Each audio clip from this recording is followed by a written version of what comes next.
예, 오늘 고린도서 13장 말씀입니다. 사랑장으로 유명한 그런 장을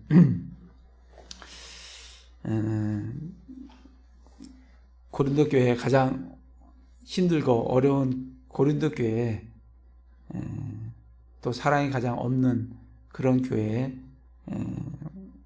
고린도 전서를 쓰면서 거기에 이제 사랑의 내용을 담아서 13장을 우리에게 주시는 걸 볼 수가 있습니다.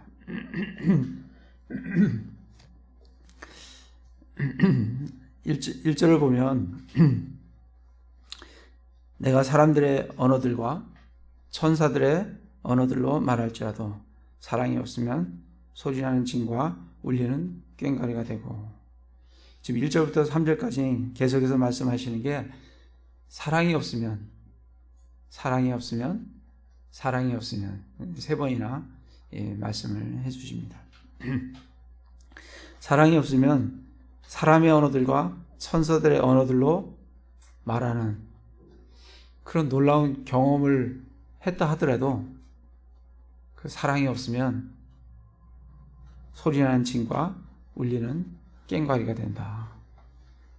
이 참 언어인데 사람들의 언어잖아요.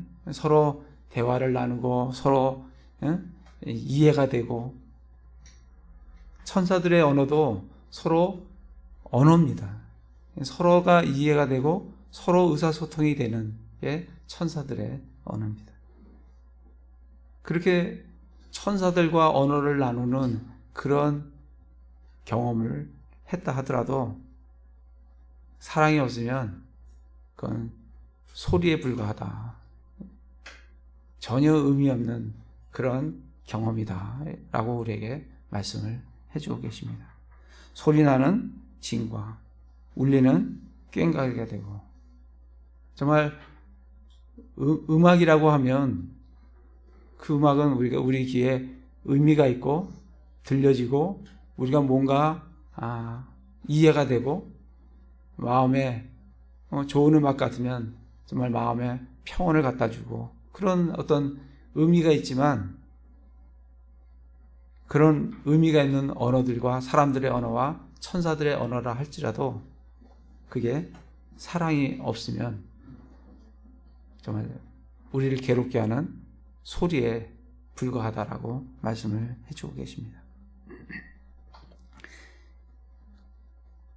여기서 말하는 천사들의 언어들에 대해서 우리가 좀 찾아보면 마태복음을 한번 볼까요? 마태복음 1장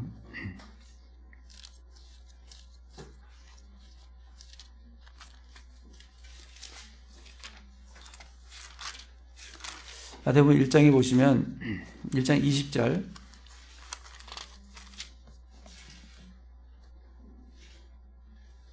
18절부터 보시면, 이제 예수 그리스도인 태어나심은 이러하니라. 그분의 어머니 마리아가 요셉과 정혼하였을 때 그들이 함께 하기 전에 그녀가 성령님으로 말미암아 아이 뵌 것이 드러나매, 그때 그녀의 남편 요셉은 의로운 사람이므로 그녀를 공개적으로 본보기로 삼기를 원치 아니하여 은밀히 그녀를 버리고자 마음먹었으나, 그가 이 일을 생각할 때 보라, 주의 천사가 꿈에 그에게 나타나 이르되, 너 다윗의 자손 요셉아, 내 아내 마리아 취하는 것을 두려워하지 말라.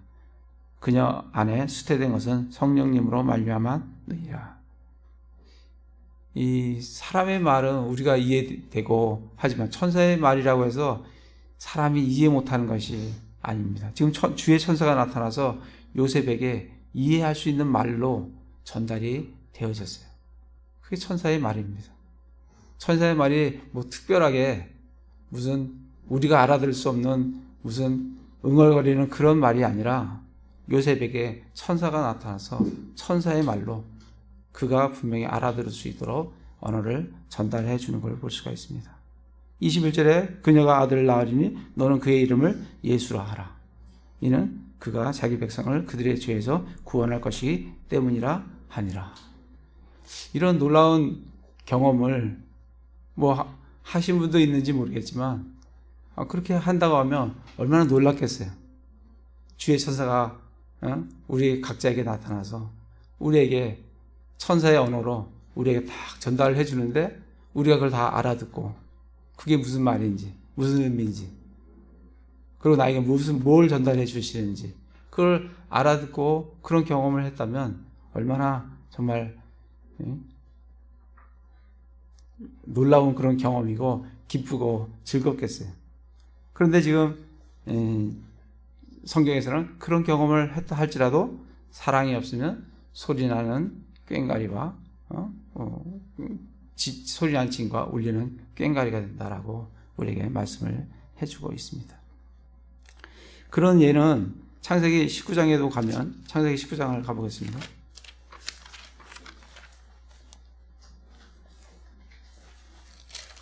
창세기 19장 1절에 보면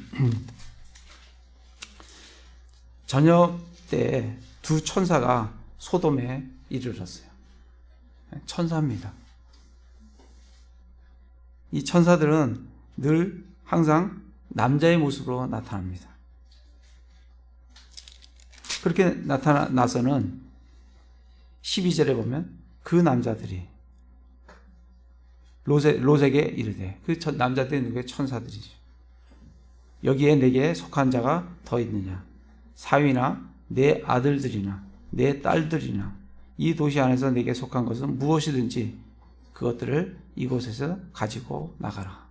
지금 천사가 롯에게 정확하게 이해할 수 있는 언어로 그에게 전달을 해주고 있는 것을 볼 수 있습니다. 롯이 그런 걸 경험을 했어요. 근데 그런 경험이 있다 할지라도 사랑이 없으면 그건 소리나는 징과 울리는 꽹과리가 된다라고 우리에게 말씀을 해주고 계십니다. 다시 고린도전서에 와서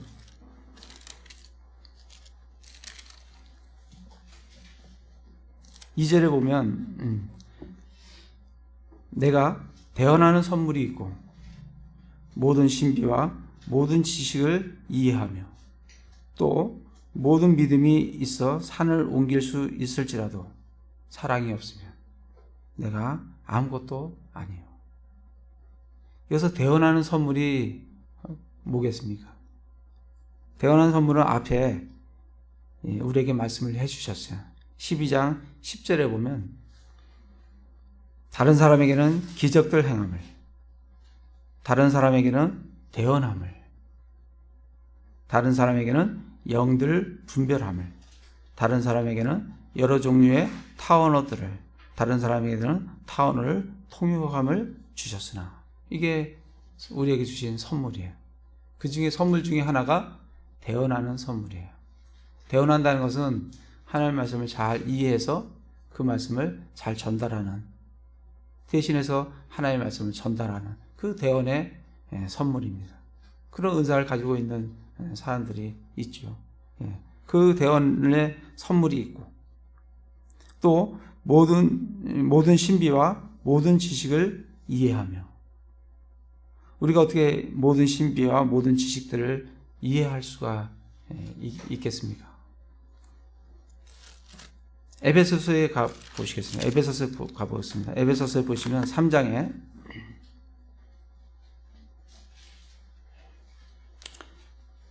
에베소 3장 1절부터 보시면 3장 1절에 보면 이런 까닭에 너희 이방인들을 위해 예수 그리스도의 갇힌 자 된 나 바울이 말하노니 너희를 위해 내게 주신 하나님의 은혜의 경륜을 너희가 들었으리라. 지금 사도 바울이 하나님의 은혜의 경륜에 대해서 말씀을 하고 있습니다. 곧 계시로 그분께서 내게 그 신비를 알리셨나니, 하나님께서 계시로 누구에게? 사도 바울에게 그 은혜의 경륜에, 하나님의 은혜의 경륜의 신비에 대해서 알려주셨어요. 계시로 알려주셨다고요. 그것은 내가 전에 몇 마디 말로 적은 것과 같으니라. 그것으로 말미암아 너희가 읽을 때 그리스도의 신비에 대하여 내가 알고 있는 바를 깨닫게 되리라. 그러니까 하나님께서 계시로 하나님의 은혜의 경륜을 사도 바울에게 알려주셨는데 그걸 내가 어떻게 깨달을 수 있냐면, 우리가 그걸 어떻게 깨달을 수 있냐면, 너희가 읽을 때 그리스도의 신비를 대하여 내가 알고 있는 바를 깨닫게 되리라. 사도 바울이 계시로 알게 된 그 신비를 우리도 동일하게 하나님 말씀을 읽게 되면 동일하게 그 신비를 우리도 깨닫게 된다는 거예요. 그러니까 신비가 무슨 놀라운, 무슨 어디에 가서 체험을 해야 그 신비를 깨닫는 것이 아니고, 조용히 앉아서 하나님 말씀을 하나하나 읽을 때 하나님의 신비가, 사도 바울이 계시로 받은 그 신비를 우리도 동일하게 하나님의 말씀을, 그 신비를 깨달을 수 있다라고 우리에게 말씀을 해주고 계십니다. 그래서 정말 하나님의 말씀을 우리가 읽고 공부하고 알아가는 게 얼마나 중요한지 몰라요. 근데 그렇다 할지라도 그 신비를 깨닫고 이해하고 그 지식을 다 안다 할지라도 오늘 말씀에 뭐라고 되어 있어요? 이해하며 또 모든 믿음이 있어 이 산을 옮길 수 있을지라도, 그걸 다 한다 하더라도 이 하나님의 말씀을 전체를 구약 39권, 신약 27권을 정말 아주 정말 명쾌하게 알아가지고 그거를 그 계시를 내가 온전하게 잘 깨달았다고 하면 마음속에 얼마나 기쁘겠어요. 정말 즐겁겠어요. 하나님의 뜻을 아니까, 어떤 말씀인지 아니까.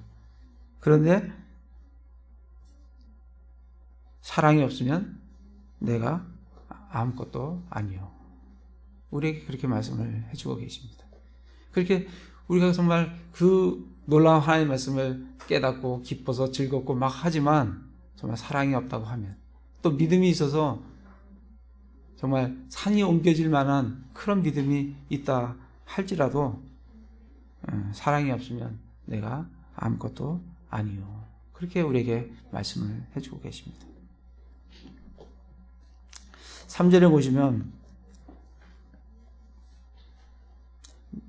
내가 모든 재산을 바쳐 가난한 자들을 먹이고 또 내 몸을 불사르게 내줄지라도. 정말 이런 사람이 있을까요? 정말 자기의 모든 재산을 바쳐서 가난한 자를 먹여요. 정말 그런 사람이면 그리스도인이건 또 믿지 않는 사람이건 이 세상에서는 대단한 추앙을, 정말 존경을 받을 걸로 생각을 해요. 또 내 몸을 불사르게 내줄지라도, 자기 몸을, 정말 자기 생명을 기꺼이 사람들에게 내어주는. 최근에 제 딸이 서대문 형무소? 서대문 형무소에 잠깐 가봤다고 그러면, 거길 왜 마음에 무슨 마음이 생겨서 이렇게 가게 됐는지 잘 모르겠는데, 가보니까 정말 나라를 위해서 자기를 바친 그런 정말 고문을 당하면서 기꺼이 자기 몸을 바친 사람들의 그런 사진들이, 기록들이 이렇게 남아있다고 하더라고요. 정말 얼마나 훌륭한지 몰라요. 재산을 바치는 것도 그렇고 몸을 불사르게 내주는 것도 그렇고. 로마서 한번 가보겠습니다. 로마서 5장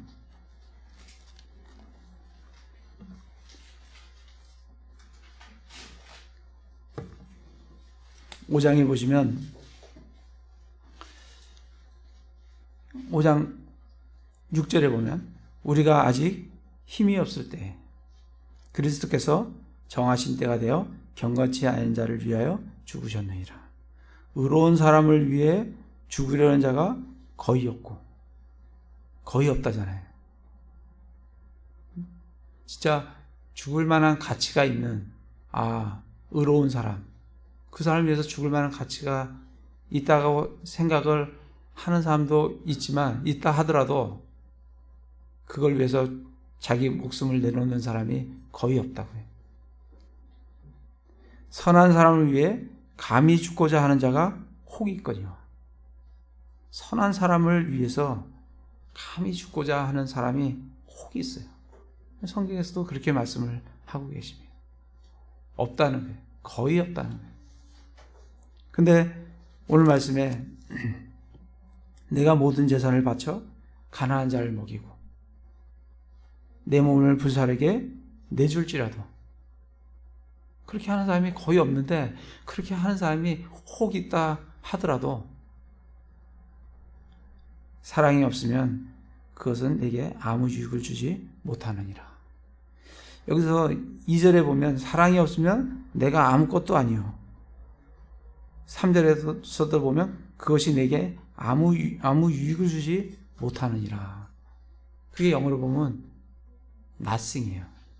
nothing. 그러니까 하나님의 기록에는 내가 이 땅에서 무엇을 하든 어떤 것을 해왔든지 간에 사랑이 없으면 하나님의 기록에는 nothing이라고 적힌다. nothing. 그렇게 우리에게 이제 말씀을 해주십니다. 그래서 사랑이 없으면 내가 아무것도 아니요, nothing이다. 그것은 내게 아무 유익이 없다. 그게 nothing이다. 내가 이 땅에서 뭔가를 하는, 뭔가 something을 한 그런 사람이라고 생각을 할지 모르겠지만 하나님 앞에 가면 너는 nothing이다. 그렇게 말씀을 우리에게 해주신다는 겁니다.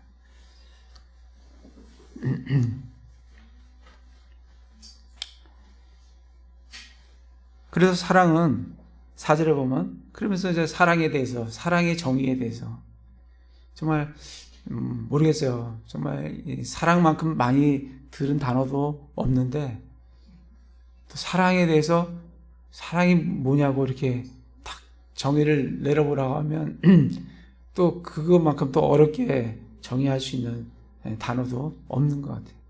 그래서 지금 오늘도 보면 사랑에 대해서 정의하는데 뭐 이게 한 단어로 딱 해주시면 참 좋겠는데 무려 4절, 5절, 6절, 7절, 8절까지 가야 사랑에 대해서 이렇게 표현을 해주고 있는 걸 볼 수가 있습니다. 사랑은 오래 참고 친절하며, 사랑은 시기하지 아니하며, 사랑은 자기를 자랑하지 아니하며, 우쭐대지 아니하며, 무례히 행동하지 아니하며, 자기 것을 추구하지 아니하며, 쉽게 성내지 아니하며, 악을 생각하지 아니하며, 불법을 기뻐하지 아니하고, 진리를 기뻐하며, 모든 것을 참으며, 모든 것을 믿으며, 모든 것을 바라며, 모든 것을 견디느니라. 이게 사랑이라고 합니다. 좀 잡히세요? 잘 안 잡히는 것 같아요. 이게 뭐 사랑이 뭔가. 그래서 이 4절부터 7절까지 보면 사랑은 우리가 해야 될 것이 있고 하지 말아야 될 것이 있다. 이렇게 분류를 좀 구분이 될 수가 있을 것 같아요. 먼저 사랑해야 될 게 뭐죠? 거기 보면 오래 참는 거예요. 그건 우리가 해야 될 겁니다. 오래 참고. 또 두 번째는 친절하며. 그 다음에 또 우리가 해야 될 게 뭐예요? 6절에 가면 진리를 기뻐하며. 뭐와 함께 기뻐하느냐? 진리를 기뻐한다는 거예요. 모든 것을 참으며, 모든 것을 믿으며, 모든 것을 바라며, 모든 것을 견디느니라. 여기서 모든 것을 참는다. 아까 오래 참고 하고 연관이 되어지죠. 모든 것을 믿으며, 세상에는 모든 것을 믿으라는 그런 의미가 아니라 성경에 나와 있는 하나님의 모든 말씀을 믿는다는 거예요. 사랑은 모든 것을 믿게 해준다는 거예요. 모든 것을 바라며. 모든 걸 바라는 게 뭐예요? 소망이에요. 사랑은 소망을 갖게 한다.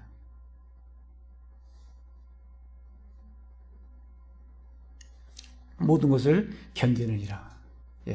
인내하고 견디게 해줍니다. 우리가 하지 말아야 될 게 있어요. 4절에 보면 사랑은 시기하지 아니하며. 여기 보면 이 사랑에 나오는 거 보면 단어가 어려워서 못하는 거는 없는 것 같아요. 여러분 오래 참는 게 뭔지 어려워서 못하지는 않지 않습니까? 친절하다는 게 어떻게 하는지를 몰라서 못하지는 않는 것 같아요. 그래서 단어가 어려워서 못하지는 않아요. 그래서 사랑은 시기하지 않습니다. 시기라는 것은 질투하고 다르다 그랬어요. 시기는 내가 뭔가 갖고 싶은데 내게 없는 것을 남이 갖고 있을 때, 그걸 갖고 싶어 할 때 그 마음이 시기예요. 시기는 죄입니다. 사랑은 시기하지 않아요. 사랑은 자기의 주신 것에 대해서 만족하고 감사하며 살아갑니다. 사랑은 자기를 자랑하지 아니하며 우쭐대지 아니하며 무례히 행동하지 아니하며 자기 것을 추구하지 아니하며. 여기 나오는 단어 중에 하나가 자기예요. 사랑은 자기를 드러내는 거예요. 사랑은 자기를 드러내지 않아야 되는데 사랑하지 않는다는 것은 자기를 드러내요. 그러니까 자기를 드러내지 말아야 된다는 거예요. 자기를 자랑하지 아니하며 자기 것을 추구하지 아니하며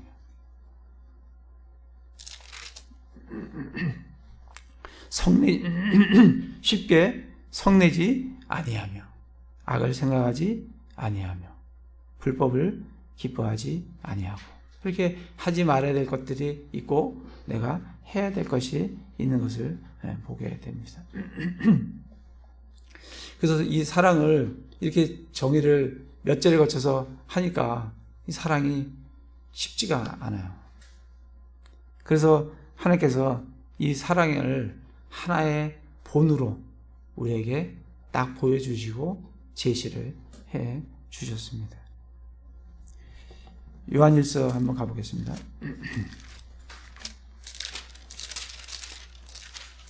요한일서 3장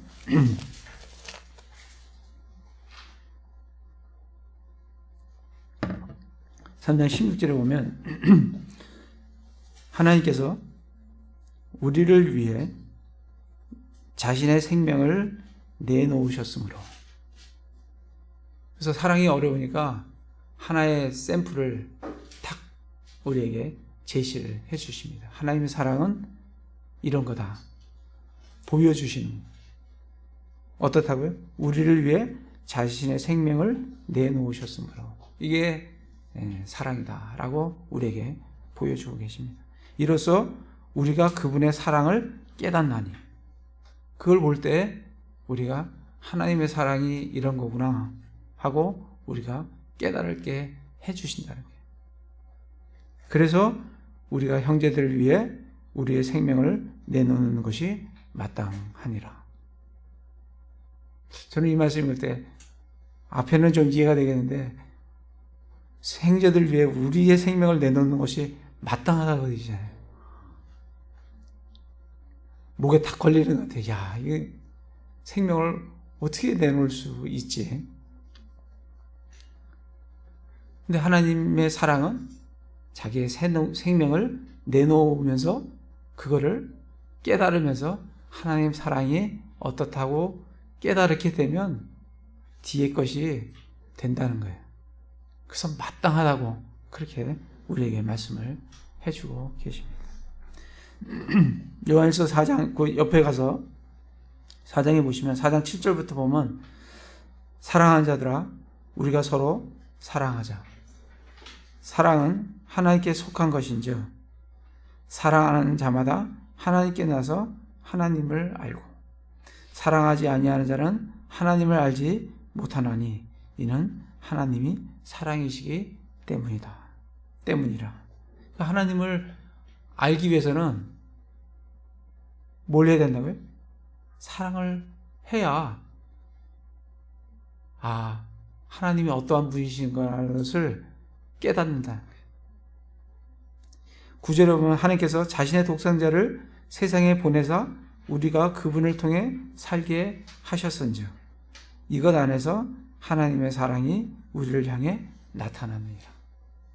하나님께서 사랑이 어려우니까 하나의 샘플을 탁 보여주시면서 예수님을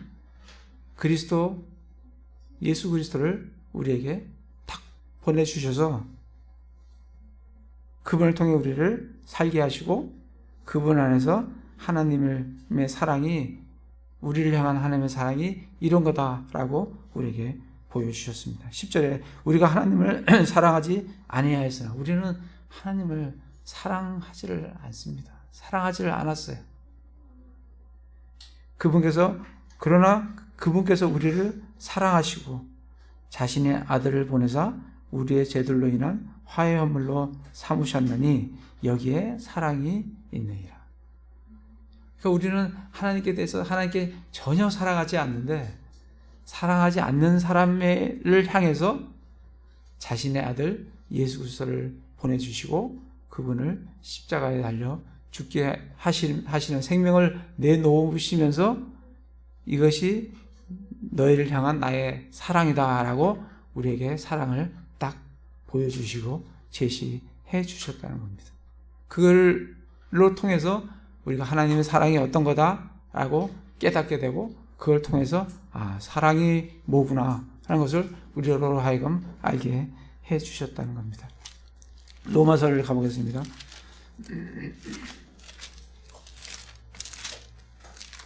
로마서 5장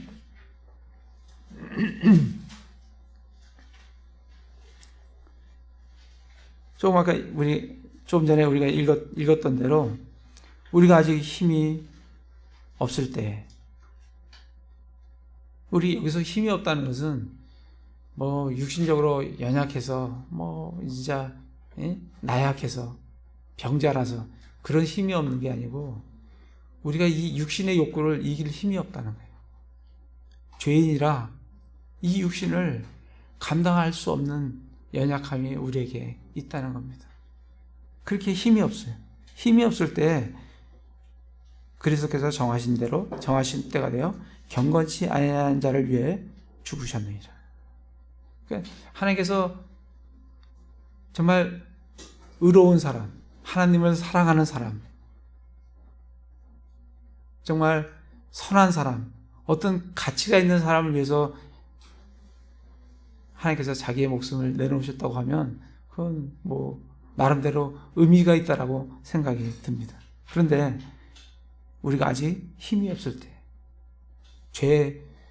죄만 짓는 죄인이었을 때 그런 의미입니다. 경건치 않은 자를 위해 죽으셨다. 의로운 사람을 위해 죽으려는 자가 거의 없고 선한 사람을 위해 감히 죽고자 하는 자가 혹 있거니와. 거의 없지만 거의 없다. 그러나 혹 있다. 있을 수 있다. 그런데 그 사람들도 의로운 사람을 위해서 죽고 선한 사람을 죽고 나름대로 가치를 부여해서 자기의 죽음에 대한 생명을 내놓는 것에 대한 가치를 의미를 부여하지만 하나님께서는 우리가 아직 죄인 되었을 때 그리스도께서 우리를 위해 죽으심으로 하나님께서 우리를 향한 자신의 사랑을 당당히 제시하시느니라. 그래서 하나님의 사랑이 너희를 향한 하나님의 사랑이 나의 사랑이 이렇다라는 것을 예수 그리스도를 십자가에 달려 죽게 하심으로써 우리에게 당당하게 제시를 하셨다는 겁니다. 근데 그 사랑이 의로운 사람을 위해서 죽는 게 아니에요. 선한 사람을 위해서 죽는 것도 아니에요. 경건치 않고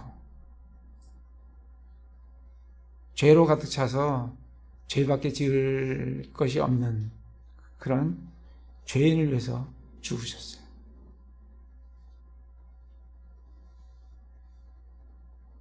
그러한 사랑이 하나님의 사랑이다 라고 우리에게 말씀을 해주고 계십니다. 정말 하나님께서 사람을 위해서 죽는다는 게, 제가 우리 회사에 가면 요즘 이제 고양이 한 마리가 있어요. 이 고양이가 제가 이렇게 가면, 저는 이제 고양이를 좀 별로 안 좋아해요. 동물들이 저는 밤에 이제 제가 이제 화장실을 가려고 하면 약간 좀 그 회사에서 이렇게 좀 떨어져 있어요. 그래서 약간 가면 좀 어두워서 잘 안 보이는데 야옹 이렇게 하면 뭐 제가 얼마나 놀래는지, 자기도 이제 자기 보호하기 위해서 내가 오니까 야옹하면서 자기의 이제 자기가 있다는 것을 이제 알리는 거죠. 근데 이 고양이가 나를 무서워하는 게 아니라 제가 이제 고양이를 무서워해요. 그래서 이제 근데 낮에 이제 제가 출근을 이렇게 딱 해서 이렇게 가면 고양이가 저희 옆으로 이렇게 따라옵니다. 쫙 따라오면서 자기 나름대로 막 이렇게 이제 뭐 모션도 취해요. 모션도 취하면서 또 한번 뒹굴어요. 이렇게 뒹굴면서 자기 배에 있는 부분을 이렇게 보이기도 하고. 그러면서 저는 요즘 그래서 좀 그냥 귀엽구나 이런 생각이 좀 약간 좀 그전에는 안 좋아했는데 좀 그런 생각이 좀 들었어요. 그렇다고 해갖고 제가 고양이를 위해서 죽겠습니까? 제가 개를 위해서 죽겠냐고요. 전 그런 생각이 들었어요. 하나님이 나를 위해서 또 우리를 위해서 죽으시는 것이, 사람이 개를 위해서 죽는 거 그거하고도 비교가 안 되는, 비교를 하라고 하면 그거하고도 비교가 안 되는 그런 사랑을 우리에게 보여. 사람들이 생각하면 제가 고양이에서 죽었다 그러면, 개를 위해서 죽었다면 뭐라고 하겠어요? 개 죽음이라 하지 진짜. 그거 안 그러겠어요? 그 아무 의미 없는 죽음을 죽었다라고 말하지 않겠어요? 주변에서. 그렇게 죽을 수도 없는데, 그거보다 더한 게 하나님이 그것도 자기를 사랑하지도 않고, 그런 의롭지도 않고, 선한 것도 하나도 없고, 그리고 정말 죄라는 죄는 다 짓고, 그런 죄인을 위해서 하나님이 그 죄인을 위해서 십자가에 죽으심으로써 자신의 생명을 내어놓으심으로써 이것이 하나님의 사랑이다라고 우리에게 보여주셨다는 겁니다. 그게 하나님의 사랑이에요. 그게 우리가 이해할 수 있는, 눈으로 보고 이해할 수 있는 하나님의 사랑이 그렇다라고 우리에게 말씀을 해주고 계십니다. 그래서 그러면 우리가 정말 이 사랑이 없으면 나싱이라고 했는데, 이 사랑을 어떻게 감당하실 수 있으세요? 저는 요한복음 13장 34절 35절 뭐 수없이 많이 읽고 외우고 암송하고 했는데, 새 계명을 너희에게 주노니 서로 사랑하라. 내가 너희를 사랑한 것 같이. 여기 가면 탁 걸려요. 내가 너희를 사랑한 것 같이. 어떻게 정말 우리가 감당할 수 있겠습니까? 저는 자신이 없어요. 감당할 그런 자신이 없습니다. 요한복음 로마서 5장을 가볼까요? 5장 펴놓으셨을 텐데요. 5장에 보시면 하나님께서 우리에게 사랑을 제시해 주셨고, 또 하나님께서 우리에게 뭐라고 말씀하시냐면 5장 1절에 보면 1절부터 읽겠습니다. 그러므로 우리가 믿음으로 의롭게 되어 우리 주 예수 그리스도를 통해 하나님과 화평을 누리는도다. 또 우리가 그분을 통해 지금 우리가 서 있는 이 은혜 안에 믿음으로 들어감을 얻었으며 하나님의 영광의 소망을 기뻐하느니라. 그리할 뿐 아니라 우리가 환난도 기뻐하나니 환난은 인내를, 인내는 체험을, 체험은 소망을 이루는 줄 우리가 아노라. 소망이 우리를 부끄럽게 하지 아니함은 우리에게 주신 성령님에 의하여 하나님의 사랑이 우리 마음에 넓게 부어졌기 때문입니다. 하나님께서는 사랑을 보여주셨을 뿐만 아니라 성령님을 통해서 우리가 성령 침례를 받고 우리가 구원을 받을 때 성령님을 통해서 우리에게 하나님의 사랑도 부어주셨다라고 말씀을 해주십니다. 우리는 사랑할 수가 모르겠어요. 여러분들, 저는 사랑할 자신이 없어요. 근데 우리에게 말씀하시는 것은 하나님의 사랑을, 성령님을 통해서 하나님의 사랑을 우리 마음속에 넓게 부어 주셨다라고 말씀을 해주고 계십니다. 우리가 로마서 뒷장에 가보겠습니다. 로마서 6장에서 우리가 여러분 죄의 정욕에 대해서 여러분 싸우시면서 이겨낼 수 있으세요? 어떻게 죄의 정욕을 우리가 이기고 승리할 수 있겠습니까? 그거는 6장 7절에 로마서 6장 7절에 죽은 자는 죄로부터 해방되었느니라. 죽으면 죄로부터 해방됩니다. 그러니까 우리 스스로는 우리가 사랑할 수가 없는데, 저도 어떤 사람을 사랑하려면 사랑이 가는 사람도 있지만 그렇지 않은 사람은 내 자신을 부인을 해야 돼요. 사랑하기가 쉽지가 않아요. 사랑하기 위해서 자기를 부인을 해야 돼요. 죄의 정욕부터 이기려고 하면 예수님의 십자가에 박히신 거, 예수님의 십자가에 박히실 때 나도 함께 십자가에 박혔다는 것을 인정하고 그것을 믿고 그렇게 여길 때 우리가 죽은 자가 되고 죽은 자는 죄로부터 해방되어집니다. 우리도 사랑이 없는데 하나님께서 사랑을 부어주셨다라고 말씀을 해주고 계세요. 그걸 믿고 여기고 갈라디아서 가보겠습니다. 갈라디아 2장 20절 같이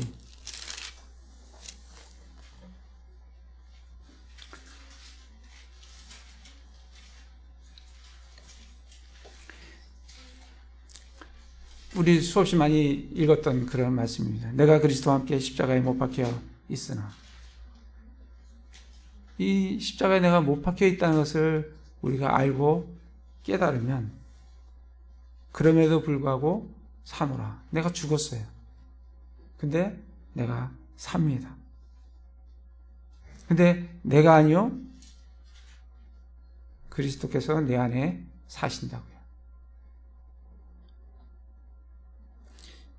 나는 지금 내가 육체 안에 사는 삶을 나를 사랑하사 나를 위해 자신을 주신 하나님의 아들의 믿음으로 사노라.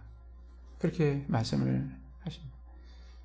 그래서 우리가 사랑이 없는데 사랑할 수 있는 길은 하나님의 성령님을 통해서 하나님의 사랑을 우리 마음속에 부어주셨다는 것을 믿고, 그리고 내가 그리스도와 함께 십자가에 못 박혔다는 것을 기억하며 내가 죽을 때 내 안에서 그리스도께서 살아계시고 그리스도의 사랑이 내 안에서 밖으로 나오는 그런 사랑을 우리가 할 수 있다라고 우리에게 말씀을 해주고 계십니다. 그래서 우리가 요한복음 13장 가볼까요? 이 말씀을 우리에게 명령을 하고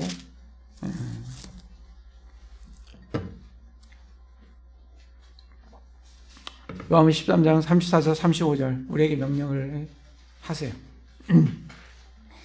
내가 새 명령을 너에게 주노니 너희는 서로 사랑하라. 내가 너희를 사랑한 것 같이. 여기서 다 걸리는데 내 힘으로는 여기에서 걸려요. 할 수가 없어요.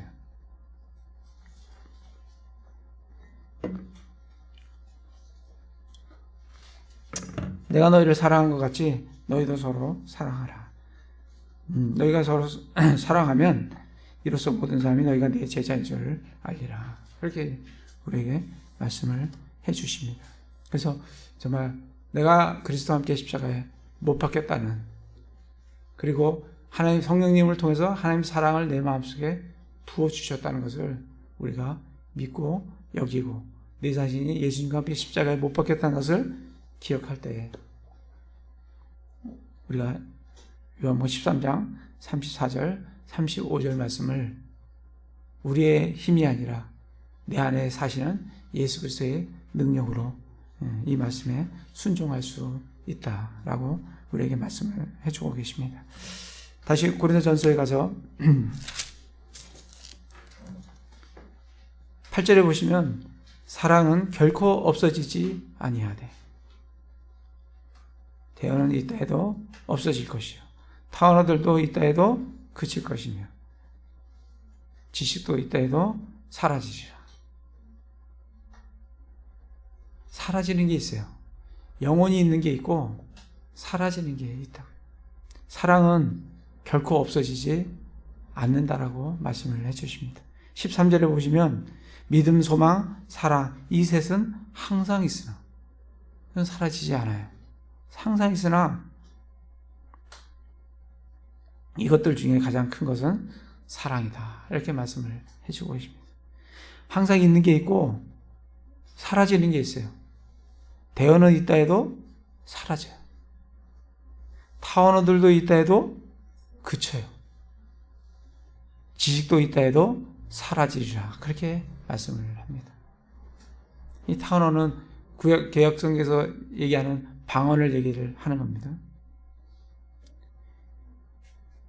우리가 부분적으로 알고 부분적으로 대언하나 완전한 것이 오면 그때는 부분적인 것이 없어지죠. 우리가 부분적으로 알고 지금은 우리가 부분적으로 알아요. 부분적으로 대언하여 알려주신 것만, 그것도 정말 깨달은 것만, 정말 일부분만 대언할 수가 있습니다. 그러나 완전한 것이 오면, 완전한 것이 온다는 것이 그게 뭐가 완전한 것이 오는 거죠? 그래서 어떤 분은 이 완전한 것이 오는 것은 성경이다. 그렇게 말씀하시는 분도 있어요. 그렇게 이해가 될 수도 있을 것 같아요. 근데 완전한 것이 오면 그때는 부분적인 것이 없어진다고 말씀하시고, 내가 아이였을 때는 아이처럼 말하고 아이처럼 깨달으며 아이처럼 생각하였으나 어른이 되어서는 아이의 일들을 버렸노라.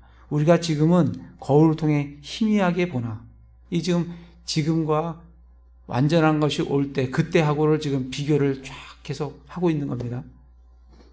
그때가 뭐예요? 완전한 것이 올 때에는, 아까 10절에 그렇게 말씀하셨잖아요. 완전한 것이 오면 그때에는, 완전한 것이 오는 그때에는, 그렇게 말씀을 해주세요. 그때를 알 수 있는 구절이 12절이에요.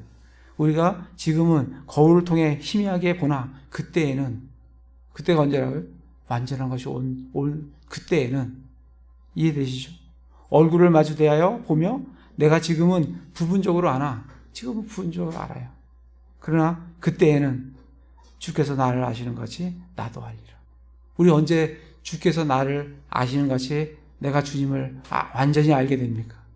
또 언제 우리가 부분적으로 알게 되고 어떤 것들이 완전하게 알게 되고, 언제 희미하게 알게 된 것이 클리어하게 아주 선명하게 알게 되는 때가 언제예요? 그건 주님이 오실 때 그렇게 됩니다. 주님이 오셔서 우리가 천년왕국에 들어가면 그때는 부분적으로 아는 것이 완전하게 알게 돼요. 그때는 주께서 나를 아시는 같이 나도 알아요. 그래서 완전한 것이 오는 때는 예수 그리스도가 오실 그때에는 부분적인 것이 없어지고 주께서 나를 아시는 같이 나도 알게 된다라고 말씀을 해주고 계십니다. 그것을 소망하면서 믿음, 소망, 사랑 이 셋은 항상 있는데 그 중에 제일 큰 것은 사랑이다. 그래서 12장에 나오는 많은 영적 선물들이 있지만 12장 31절에 가장 좋은 선물들을 사모해라. 그 가장 좋은 선물이 사랑이라는 선물이다. 그래서 다른 어떤 선물을 사모할 게 아니라 하나님의 사랑을 알고 그걸 깨닫고 그거를 나타내 보일 수 있는 그런 사랑의 선물을 사모해라 라고 우리에게 말씀을 해주고 계십니다. 그래서 그런 사랑의 선물을 정말 사모하시고 그런 사랑을 예수 그리스도의 사랑을 나타내고 사시는 형제 자매들 다 되시기를 기도를 드립니다.